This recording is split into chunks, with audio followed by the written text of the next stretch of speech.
kaip panorėti to, ko tu nenori, tai dažnai turbūt priimti tai, kad tokia yra mano žmogiškoji dalia.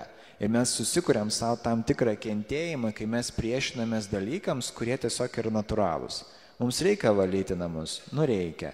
Jeigu mes nenorim, mes galim samdytis namų tvarkytoją. Galim, viskas tvarkoja, tokia galimybė yra. Bet, pavyzdžiui, sakom, bet aš negaliu, tai tada nieko nelieka. Tada, jei negaliu, neturiu pinigų, tai tada ką padarysi, tada tvarkausi. Galbūt rečiau galiu tvarkytis.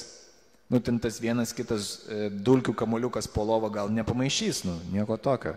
Bet kitoj situacijai tai galim priimti kaip, nežinau, čia sako, čia einam į tą budizmą, kuris yra sunkiai paaiškinamas, kur aš darau, man pavyzdžiui patinka plauti indus. Ir aš tiesiog būnu tame momente. Ir tai, kai aš galiu